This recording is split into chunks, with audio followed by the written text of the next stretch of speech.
saying to you while watching the expert actor drive.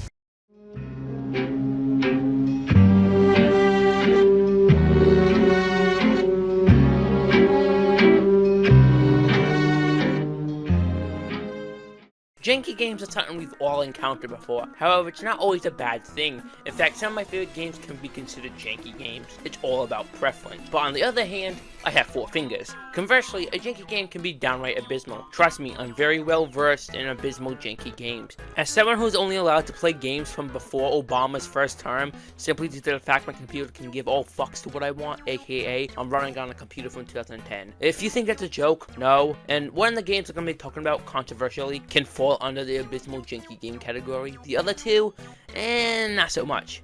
Kinda. All these games have really bad elements of them that wouldn't really classify them as abysmal, but also wouldn't classify them as well put together, somewhat. All 3 games have problems, some of them more than others, and then there's some so glaringly obvious it would blind you just looking at it. From terrible level design to crashing constantly, all the way up to horrible platforming. There's reasons why this video is called the Janky Game Trifecta. All 3 of these games I'm going to be talking about are well known to a certain degree. If you clicked on this video for one of them, you most likely know the rest of them, and if not, why not stick around to find out? Trust me, it's going to be one hell of a ride, so strap in as we look at the Janky Game Trifecta. Before we begin, go down and hit the like and subscribe button. Helps me out a lot more than you'd think. It's free and only takes 5 seconds to do. And share this video with everyone, anyone you know. My goal is to eventually hit 100k, so if you want to be a part of that, you know what to do. So are you going to subscribe, or will it be your surviving family members? With that all being said, let's dive into the Janky Game Trifecta. Also, that threat wasn't me being funny, haha. Subscribe.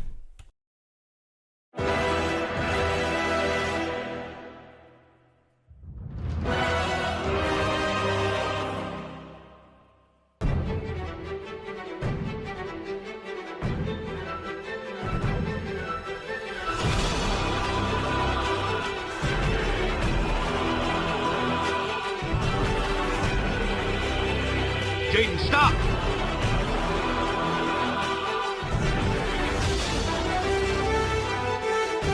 I can't let you do this, Jaden. Stop me, master!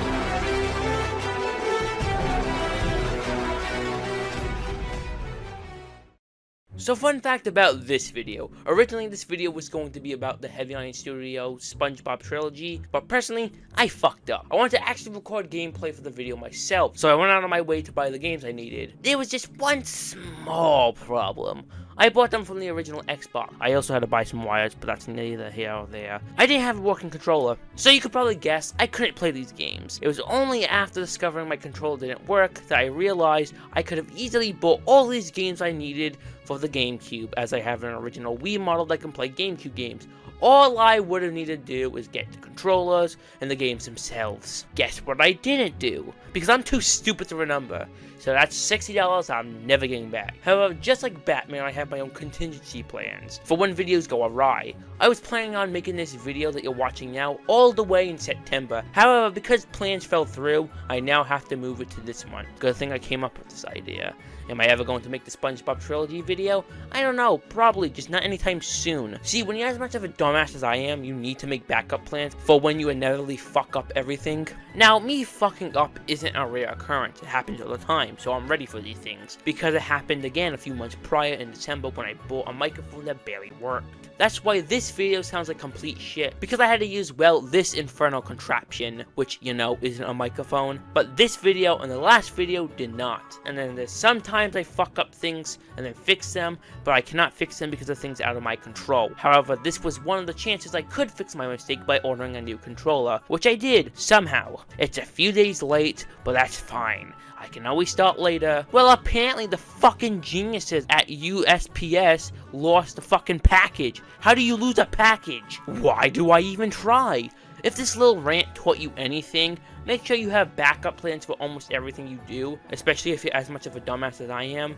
It will save you a lot of sleepless nights, trust me. Anyway, back to the subject matter of today's video. I think it's important for everyone to know for this video that I used to be a really big fan of Star Wars. The movies, the games, the toys, all of it. I was obsessed. I would watch the movies while coming up with the most absurd plots with my imagination that would make the Five Nights at Freddy's franchise blush. Getting sweaty playing the video games, specifically the lightsaber duel game for the Wii. I still have in my collection, which if you want a video about, sure. When I was younger, one of the biggest parts of my life was video games, but strangely, Star Wars video games weren't popular in my household. Of course, you have the obvious ones like LEGO Star Wars, Battlefront 1 and 2, Republic Commando, and some lesser known ones like the Revenge of the Sith game, and the Clone Wars lightsaber duels, which was the Wii game I just mentioned minutes prior. However, in late 2016, there was a Star Wars game that I discovered through one of my favorite YouTubers at the time that absolutely piqued my interest. A little known game named Star Wars Jedi Knight Jedi Academy. Some of you may know I've taken several jabs at this game in the past. And with such random bullshit so bad it can rival Star Wars Jedi Academy.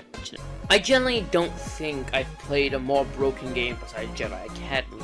I had never heard of this game before, nor have I seen anything like it. Fast forward to 2020 and I had just enough money on my Steam wallet to get Star Wars Jedi Academy, Left 4 Dead 2, and Maximum Override. Of course I couldn't play any of these because my laptop sucked, so I had to wait until 2021 when I got my new gaming computer. Then I was finally able to play Jedi Academy completely blind for the first time. And what was my reaction upon beating it?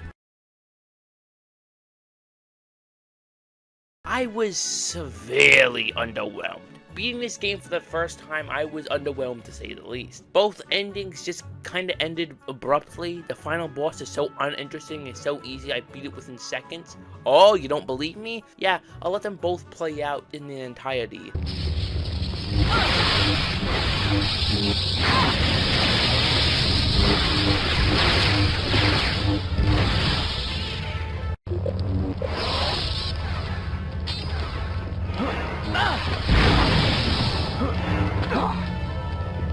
I am your master.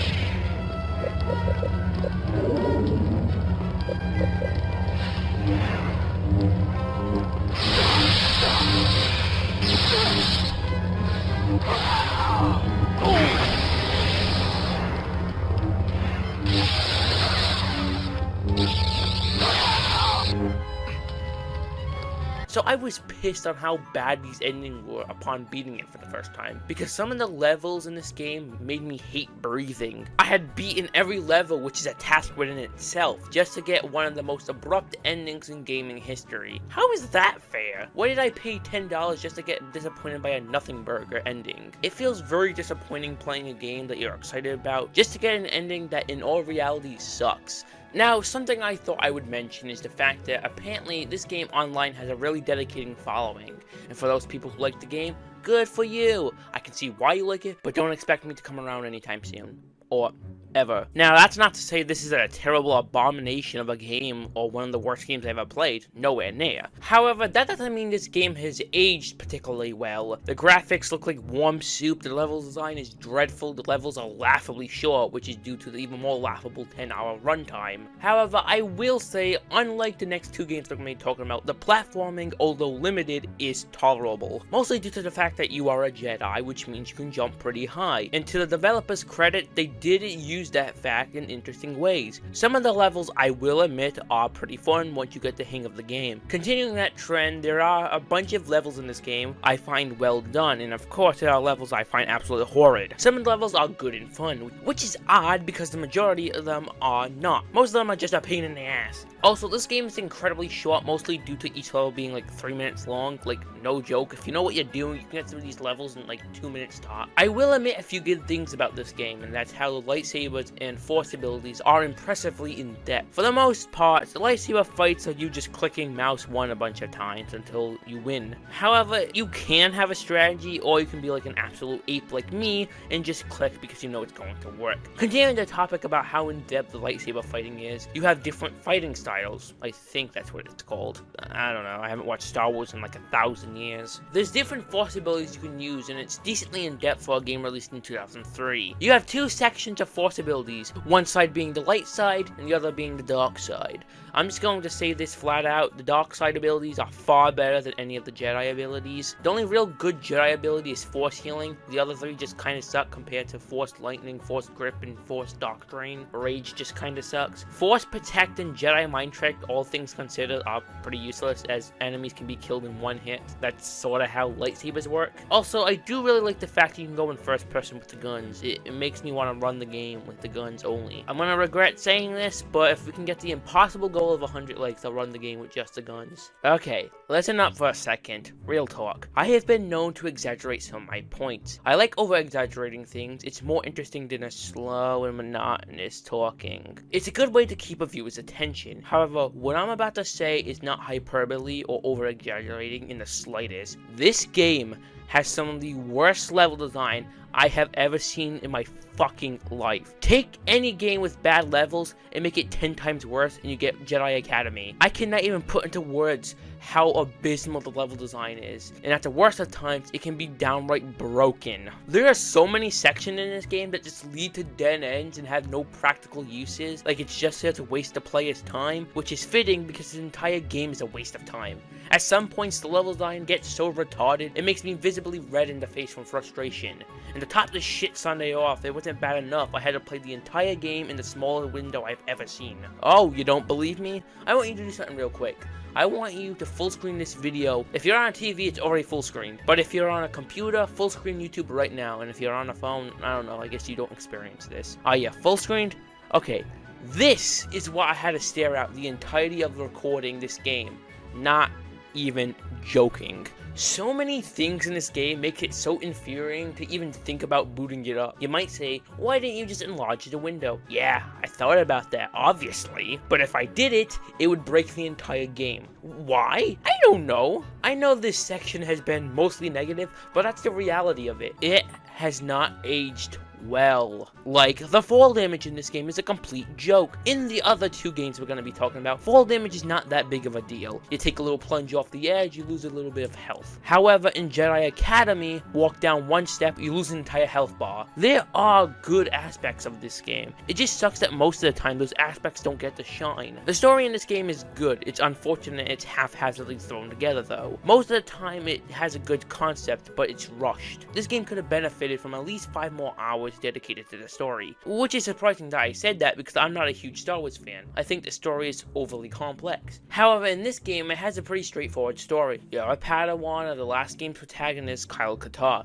You, Kyle, and another one of Kyle's Padawan, Raj, are assigned to hunt down and learn more about a Sith cult, known as the Disciples of Ragnos, trying to re-erect said dead Sith Lord Ragnos, and of course, silly hijinks ensues. Yet the mission structure sort of ruins the way the story strings itself along, as only 4 out of the 5 levels per chapter are necessary to move on to the next chapter. But the only reason why you would have the incentive to finish all the missions is to max out your Force ability, because the level design sucks, so why would you want to play the other missions? And some of the individual missions are some of the worst levels I have ever played. All the way back in my LEGO Star Wars video, I mentioned how I thought the entirety of A New Hope was some of the worst levels I have ever played. Yeah, when I made that list, I forgot I had played this game. If I hadn't, I probably wouldn't have said that. I'd rather have played those levels instead of these levels, because those levels take like an hour to beat, but the only reason why they're bad is because they're boring. At least they don't feel like a waste of time. This entire game is a huge disappointment. I bought this game thinking this game would be as fun as I saw Venturian playing it. Something that amplifies the annoyance I feel from this game is the checkpoint system.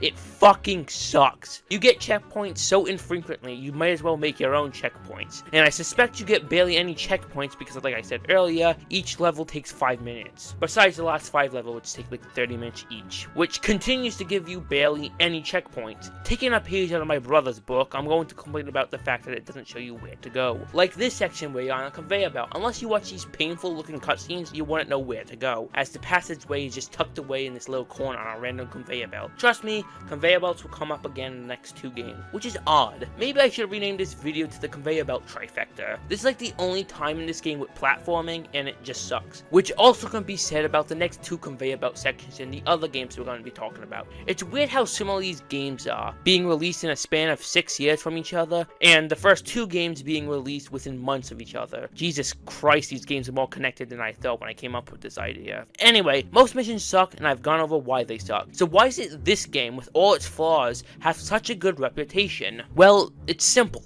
Nostalgia. I know the criticism I've been given isn't, the most constructive, as I've just been saying this game sucks in a multitude of ways. But, I get why people like it. It has a fine enough story, the lightsaber combat is really in-depth, and the gameplay is decent enough. This game might be, well, kinda shit, but it still has some shining moments. There's one less good thing I can tell you about this game, and that it's still better than Super Mario Galaxy.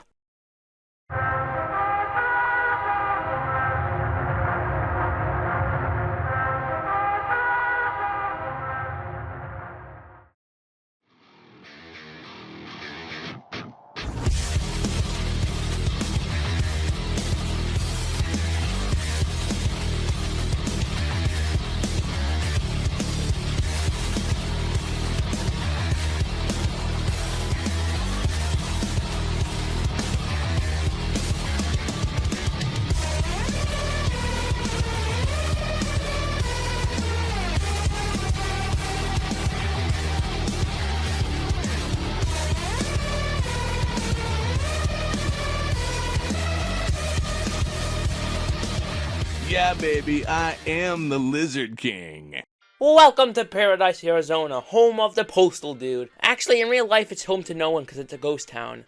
Postal 2 is a game released all the way back in the great year 2003, because I wasn't born yet, which also coincidentally is the same year that Star Wars Jedi Academy came out, a few months apart actually. Postal 2 is the sequel to the pretty mediocre Postal 1, going from this weird perspective to full-on 3D. Postal 2 is a game where you do everyday monotonous boring tasks with a small set of murder on the side. Being unnecessarily violent is the Postal franchise calling card, although with a twist, but we'll get to that when the time comes. To be completely honest with you, I became a recent fan of the Postal franchise. I found out about the Postal franchise through Totally Pointless TV's Most Offensive Game Franchise Ever video. It was a mixture of the way he described the game and the visuals that were happening on screen that really made me interested in Postal 2, and coincidentally enough, I had just received some money, and even more coincidentally enough, it was on sale for only $1. So obviously I scooped it up, including the DLC, and yeah, I love this game. It's stupid, it's wacky, it's gory, it's overly offensive. That's not why I like it, but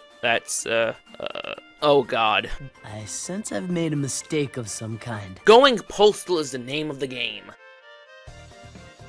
Don't worry, I'm not making that joke again. The Greek gods at running with scissors, in my opinion, absolutely knocked the ball out of the park with this game. Postal 2 definitely seems like one of those shitpost games, but this game was made before the word shitpost was commonly used, or used at all. Even still, it's not a bad game. While it might not be the most in-depth and well thought out game ever, it's definitely made with passion. Remember when games used to be made with passion and not because of corporate greed? Good times. The way Postal 2 works is that you have 5 days, and each day you get a bunch of tasks to do. Finish your task, go home, and start the next day. It's a very simple premise. But the way running with scissors pushes the narration along is one of the most unique ways I've seen the story be told. This game doesn't take itself seriously at all. It's just a bunch of funny ha-has strung together in a surprisingly cohesive story. At least more cohesive than most AAA games today. So without any more introductions, let's get on to the worst enemy of any orange cat.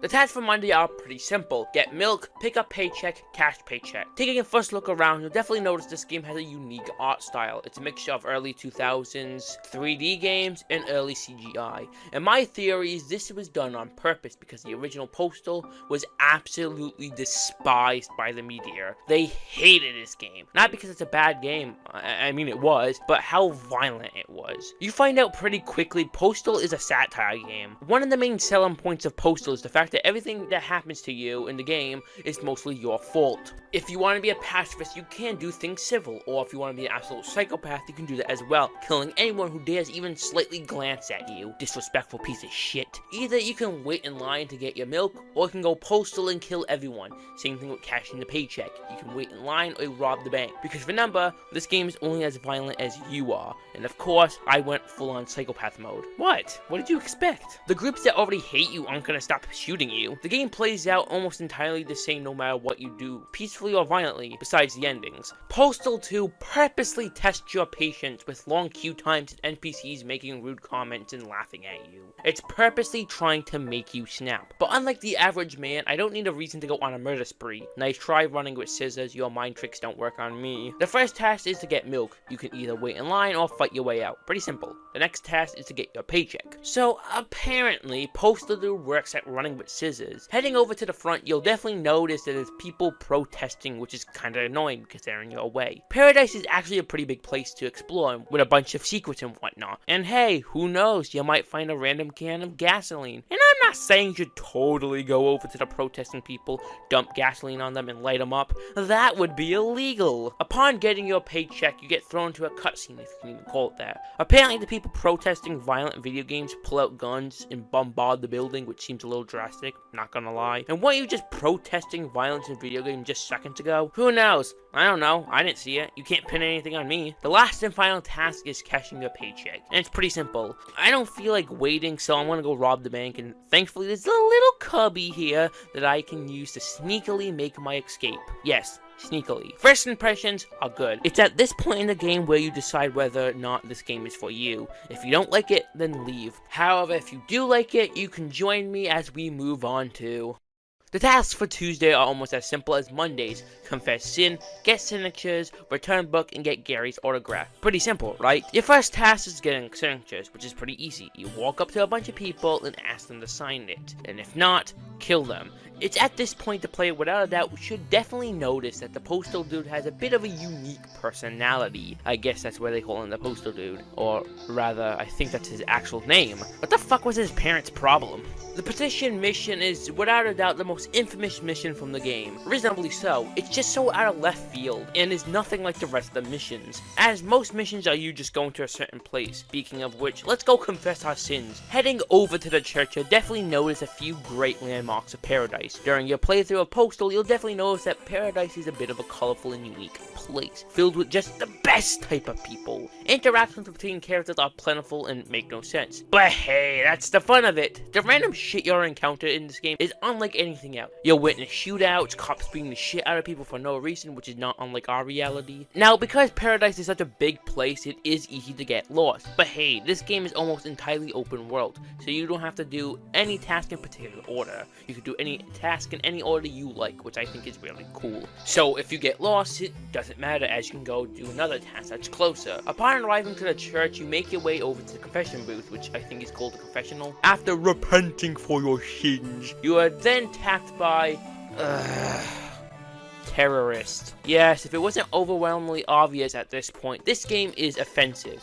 Very offensive, hence the trigger warning at the beginning. Something you have to understand is this game is from 2003. What was acceptable back then is different from what is acceptable now, but oh man, there's some bad shit in this game, so try to keep that in mind moving forward. The next task is to return a book. Heading over to the library, you can go through this very confusing layout to make it to the book return room, where you either have to wait in line or you can just throw it into this box. Either way, you are attacked again by a bunch of people who just hate books. Don't ask. One thing that really annoys me about Postal 2 is the way it creates conflict and action. It just throws a bunch of random attacks at you, which, don't get me wrong, I like the combat in this game. It just gets repetitive quick. But I guess it has to, because without the attack, this game would have almost no substance, as it would just be you going to location to location. This game is without a doubt the shortest I'll be talking about. This game clocks in around 7 hours compared to Star Wars Jedi Academy's 10 and the next game's 12 hours. So after being attacked by book-hating people, you leave the library. Although those book-hating people now hate you. Wouldn't be the first. Now, the final task is getting Gary's autograph. You have to go to the mall, find Gary, and once again, you can either wait in line or fight to get Gary's autograph. However, if you wait in line, eventually after getting Gary's autograph, you are once again thrown into one of those stupid attack sequences. Although the cops don't aggro on you unless you hit Gary, which I did, so,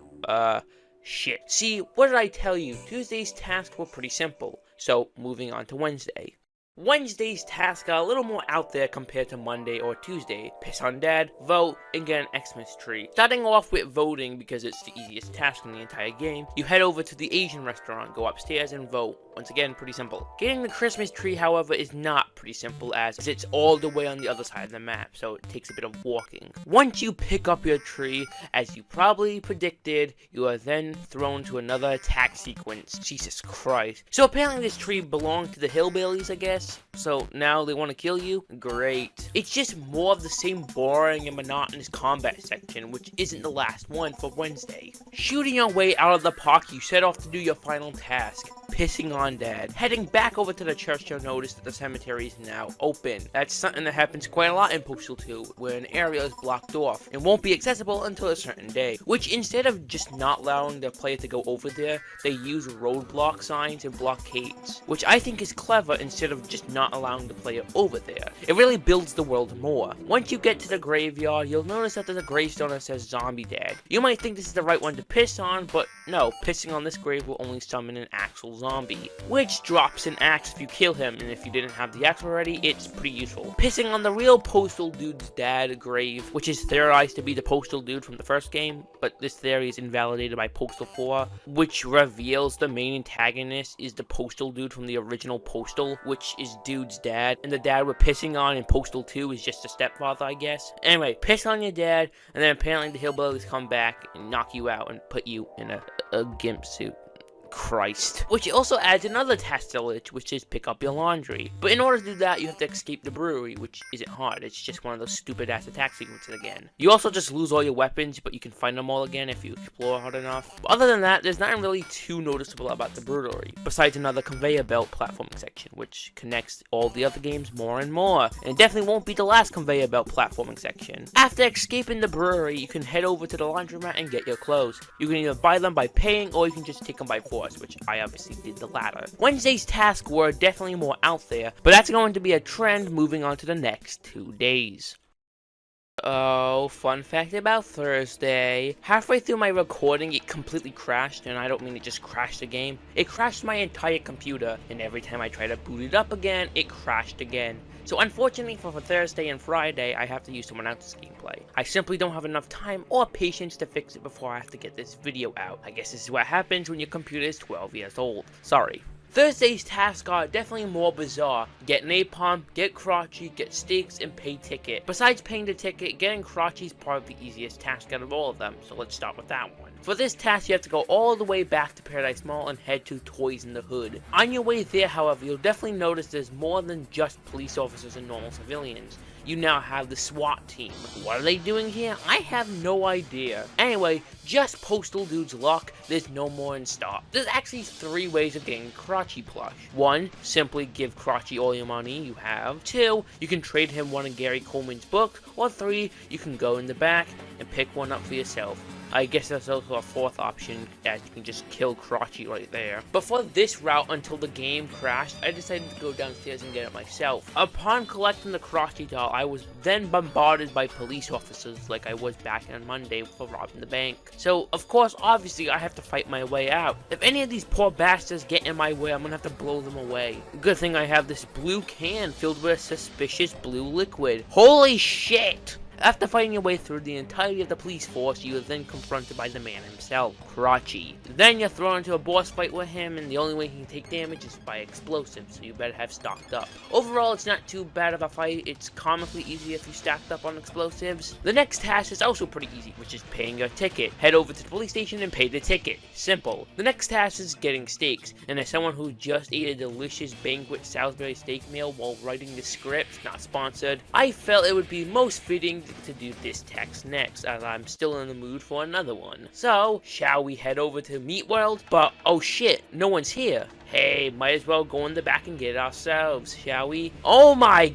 god! The butchers are grinding up human meat to make steaks. It seems they now want to add us on the menu, but dude has to get home with steaks for the Psycho Friends Network barbecue coming up, or his wife is gonna kill him. So you have to fight your way through to get your steaks. Apparently, Postal Dude doesn't care about the fact that they're made from human meat. Game theory, get on this. Oh, wait, shit. Well, that goes that joke. Once you have your stakes, you're once again thrown to the stupid fucking attack sequence with the police again. When will these stupid assholes learn not to fuck with the postal dude? Now that you have the stakes, you can do the last thing you need, which is getting napalm for the weeds. What weeds? You don't even have a garden, or a backyard for that matter. Anyway, go into the napalm factory. You can either buy it or take it by force, just like every other task in this game. Either way, upon getting the napalm, one of the stupid fucking dumbass workers all of a sudden throws up on the control panel and blows everything up, so you now have to escape, which introduces terrible 3D platforming. Good God. Postal 2's platforming, unlike the previous game, but more like the next game, is terrible. However, if you're like me and on your first playthrough you decide to throw yourself at the barricade, you can somehow clip through it.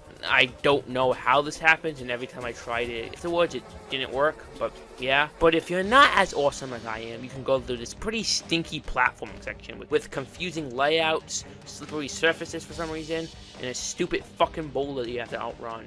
Other than that, there's nothing too notable about this section, other than it fucking sucks. So finally, we're moving on to Friday.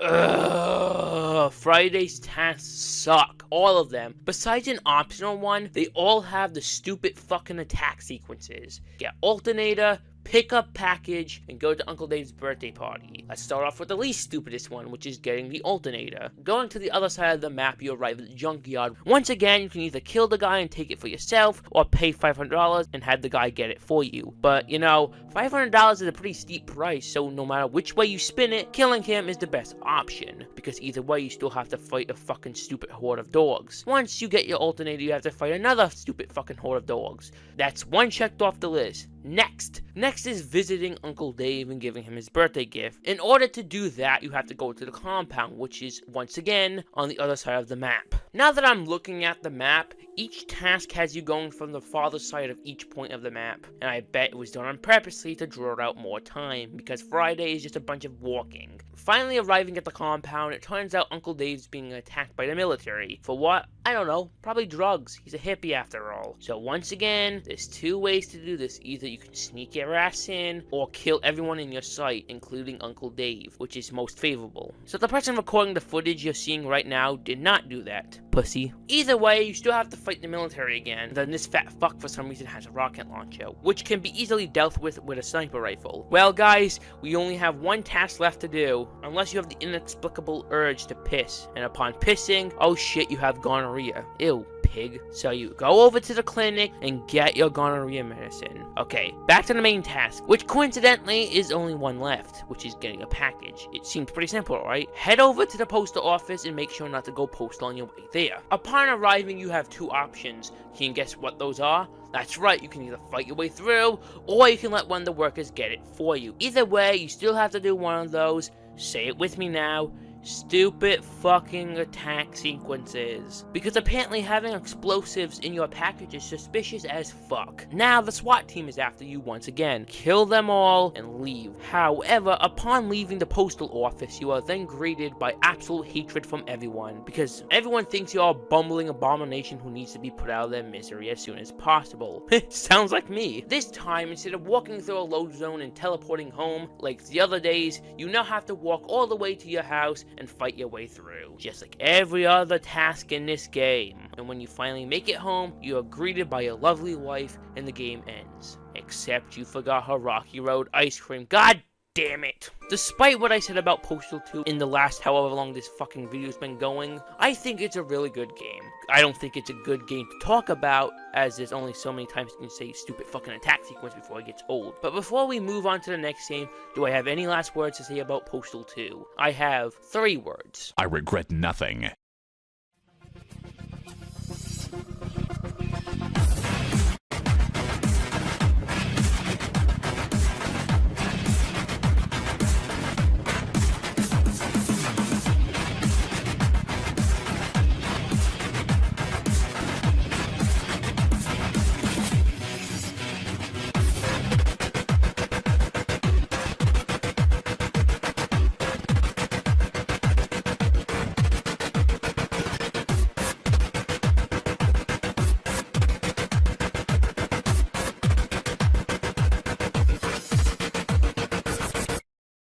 Welcome to Half-Life, that one game where you play as an MIT graduate with a PhD in theoretical physics, whose one job in Black Mesa, a research facility located in New Mexico, is to push the sample content into a machine. I can see your MIT education really pays for itself. He also probably hasn't slept in 20 years. Being first released on November 19, 1998, the original Half-Life has been an innovation for the entire first-person shooter genre, mixing the classic gameplay of first-person shooters at the time with an overarching story. Regarding first-person shooters, when Half-Life was first released, it was unanimously agreed that it was the best of the best. But how does that hold up today? Half-Life.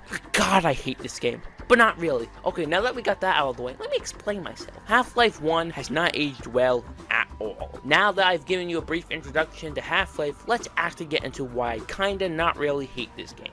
But before we can actually do that, let's start at the beginning of the game. Now, I'm not gonna be like any other schmuck and tell you about the Half-Life story. Yes, I really just used that from the last video. Fuck you. Now, chances are you either clicked on for the Star Wars part of the thumbnail, the Postal Dude, or Gordon Freeman. Whatever you clicked on the video for, you already most likely know the plot of Half-Life. You play as Gordon Freeman, you're late to experiments, you push content to machine, goes awry, resonance cascade. But what I'm trying to focus on is, does this game still hold up, and is it still a good game? I only answered the first part, so let's get into the second part, shall we? Spoilers. Yeah, it's still a good game, but let me get into the reasons why it's still a good game. Now, you might be confused about what I just said. If the game doesn't hold up, does that not mean it's not a good game? Well, no, and yes. Let me explain real quick. What I mean by holds up is all the individual aspects of Half-Life. The game is good, yes, but that doesn't mean all aspects of the game holds up. It could still be a good game, it doesn't mean the mechanics are good, but the game itself can still be good. Oh, yeah, before we actually get into it, one thing I thought I should mention is the fact that I'm considering Half-Life and Half-Life Source as the same. And I don't want to hear, oh, Half-Life Source sucks. It's really not that bad, besides a few glitches. Grow up. Half-Life Source doesn't make the platforming worse, it doesn't make the level design worse, it just adds a few glitches, and it doesn't look as consistent. Also, instead of going through this chapter by chapter like I originally was going to do, instead I'm going to go through the first 5 chapters and just give you an idea of what kind of game Half-Life is. Now that that's out of the way, let's start with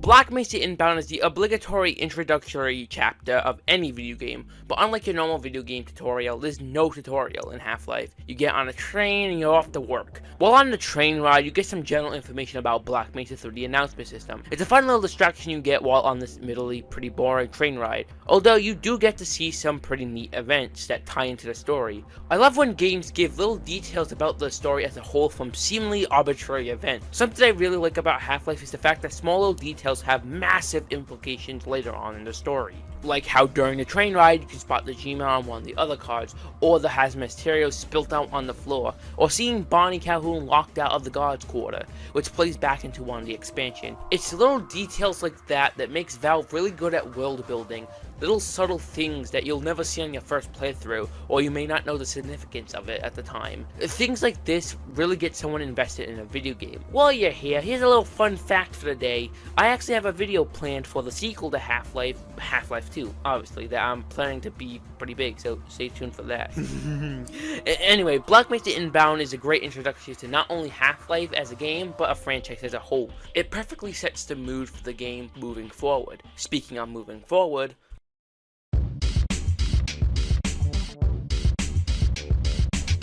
Anonymous Materials is the chapter that really begins Half-Life. Walking into the facility, you get greeted by the officer at the desk. Also this guy, I think. Please, leave me alone until after the experiment.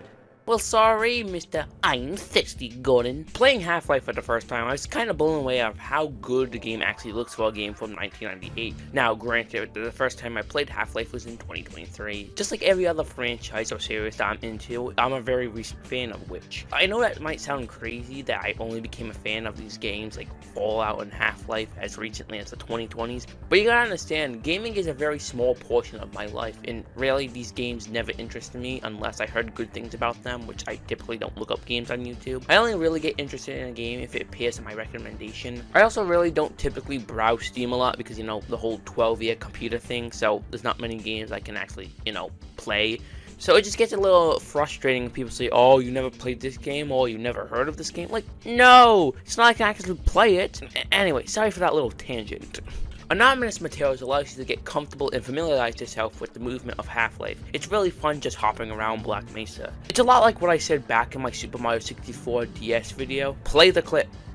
Even playing it for the first time, I felt right at home. It felt so familiar to me. It just felt weird. It just felt like I've played it before. Now, what I said about that doesn't apply to Half-Life. No, it doesn't feel familiar, and no, it doesn't feel like home. Not that I would actually want to be at home, but, you know.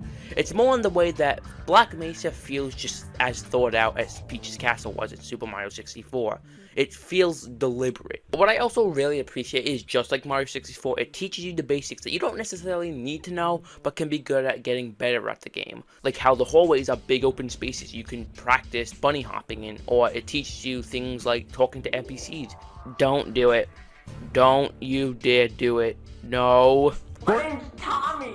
Once you're done exploring the facilities and without a doubt pissing off all the scientists waiting for you down at the test chamber, you suit your ass up with a hazardous environment suit, something that Gordon Freeman will become very familiar with over the next 20 years. Skipping your happy ass down to the test chamber, you get thrown into the actual test chamber and begin the experiment. But oh no, it goes horribly awry. Who could have seen that coming? It's almost like they couldn't prepare for.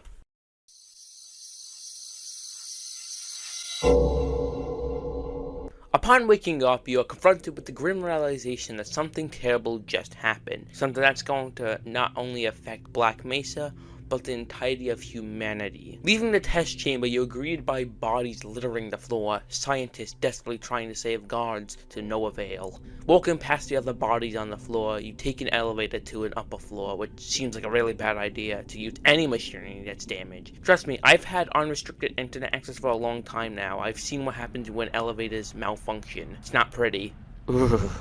Talking to these two idiots, it's revealed some of them actually knew something bad would happen, how the administrator forced them to go through the test. That's what I find so funny about the Half-Life lore. Dr. Breen forces the experiment to go on, which causes the resonance cascade. That resonance cascade gets the attention of the Combine. The Combine attacks Earth, takes over Earth, and Dr. Breen becomes the administrator of Earth.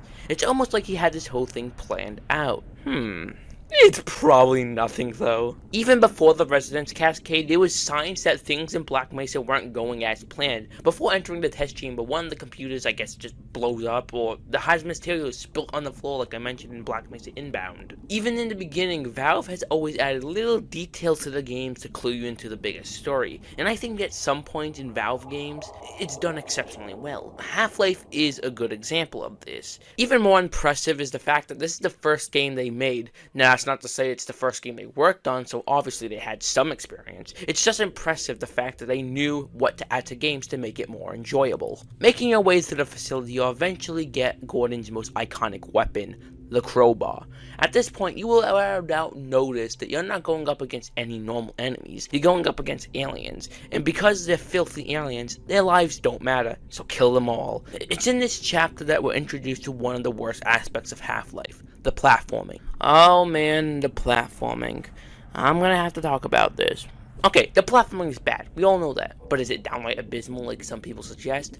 A little. Originally I was going to put a joke here, oh I'm so good at platforming, it's no challenge for me. Then I decided, no, I'm not going to put that joke here because it took me so long to do this section because I kept trying to be cool. But also, there's another section that's coming up that I'll talk about when we arrive at the chapter I'm referring to. However, after the platforming section, it's basically the end of unforeseen consequences. So get your asses ready for a boring 9 to 5 shift as we move on to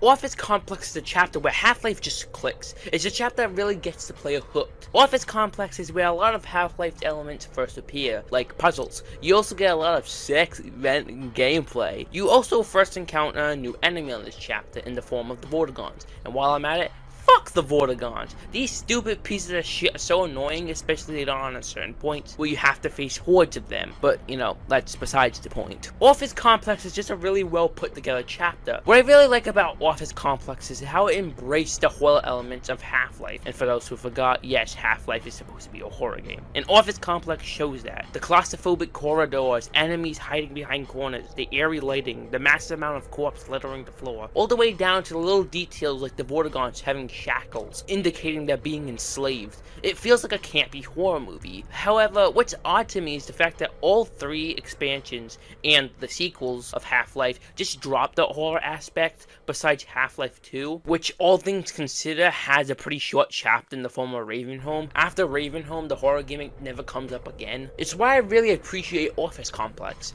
Another thing I especially like about Office Complex is how it makes Black Mesa feel alien-like. And what I mean by that is it gives you a sense of how impossible Black Mesa is. No, I'm not talking about the aliens and all that. I'm referring to the size of Black Mesa. It continues from what we saw in Black Mesa Inbound. The impossibly big infrastructure of Black Mesa makes it even feel more isolating. It adds on to the feeling that you're all alone, that Gordon Freeman's all alone. Besides a few NPCs you come across, for a majority of the game you wander Black Mesa by yourself. The only other creatures in Black Mesa besides Gordon are aliens. Most of the scientists and security guards are already dead. And in rare occasions where you come across another living human, it's a refreshing breath of air from the loneliness. However, the next chapter will make you most definitely miss that loneliness, as the next humans you'll meet are not on your side.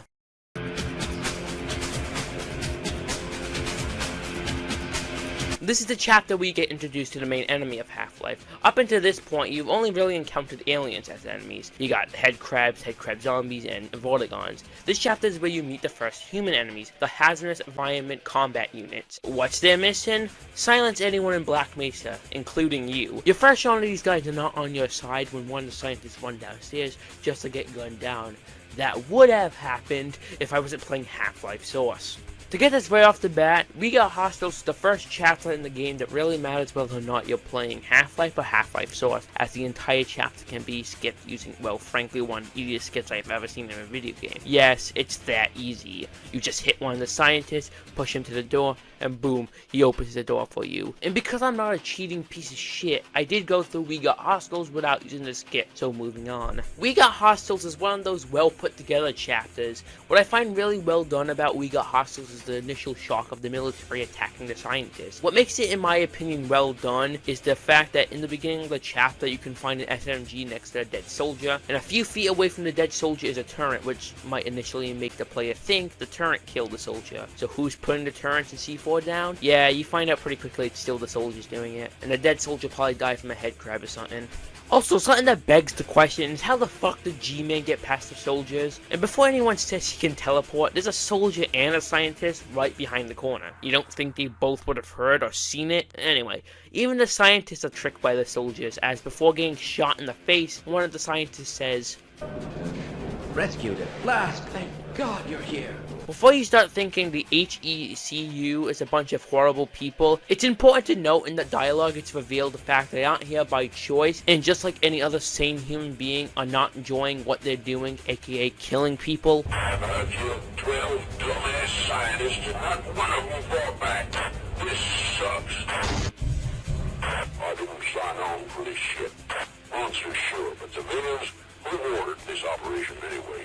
Now, does that excuse them from all the horrible acts they've done? No, but it still gives context to why they're doing what they're doing. We Got Hostiles is the first chapter in Half-Life that really starts to feel like the rest of the Half-Life series. Great music in the background of intense gunfights, clever puzzles, and incredibly stupid AI. Speaking of music, something I didn't know where to fit, so I'm just gonna put it right here. The song you heard in the intro is called Electric Smog, which is a remake of Hard Technology Rock. I'll leave a link to the original video in the description. The reason why I used Electric Smog and not Hard Technology Rock is because it sounds like this.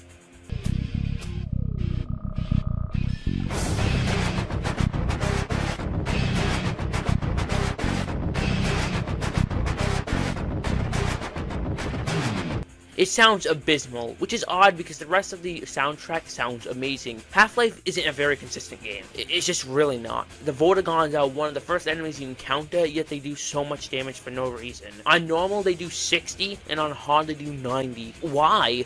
This one section in Zen, where you have to make your way through the Vortigon factory, is impossible unless you hide behind these pillars. A lot of decisions made in this game just seem odd. Before we get into the more general stuff about Half-Life, let's talk about one more chapter. A collection of chapters, the entirety of Zen.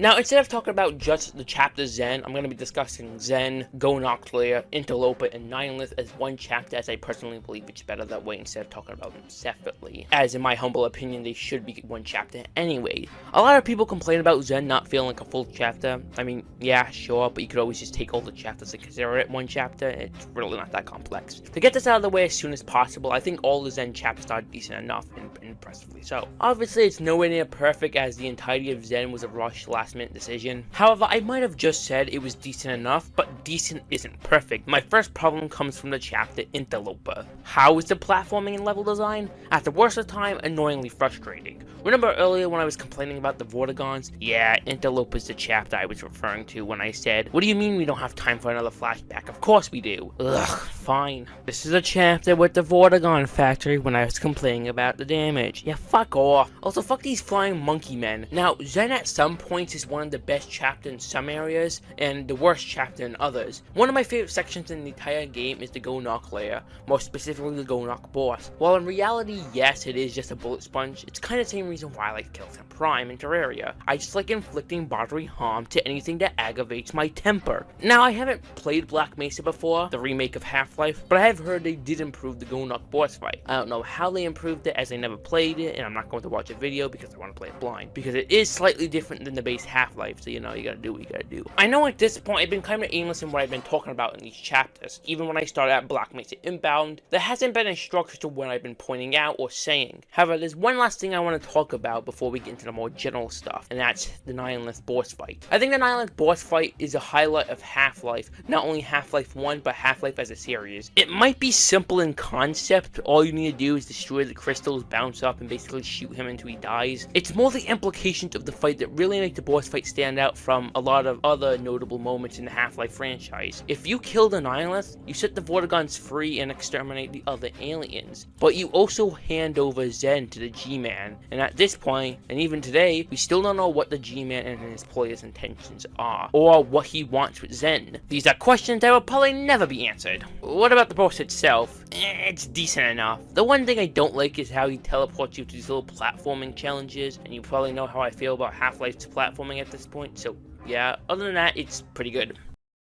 Now that I've discussed some chapters, I'm going to talk about more general stuff about Half-Life, like Half-Life's guns. I love all the Half-Life guns. I use all of them. I think all of them have practical uses, all the way from the pistol to one of my favorite weapons in any video game, the glue-on gun. Man, I love this thing. It just kills everything in seconds. It's such a good concept, has such a good execution. It is one of my favorite guns in video game history. I do really like the other weapons, like the satchel charge, shotgun, crossbow, 357 Magnum. However, there's one gun I don't really like, but I'll still use it. It's the RPG. I think it's just a little bit jank. It's the same problem I have with Team Fortress Classics. It just feels weird to use. Continuing the unstructured structure of the video, let's get into the level design. I have mentioned it quite a lot in this video so far. However, let's get into why I really think the level design could have been a lot better. A lot of it, especially in Half-Life Source, is just extremely exploitable. Like I mentioned earlier, the We Got Hostile skip. I didn't mention the skip that you can do in Power Up. All you need is a trip mine, you set them up right here, boom, jump over barricade. Even if it wasn't exploitable and we were just talking about Half-Life and not Half-Life Source, it's still really not that good, like in Zen with the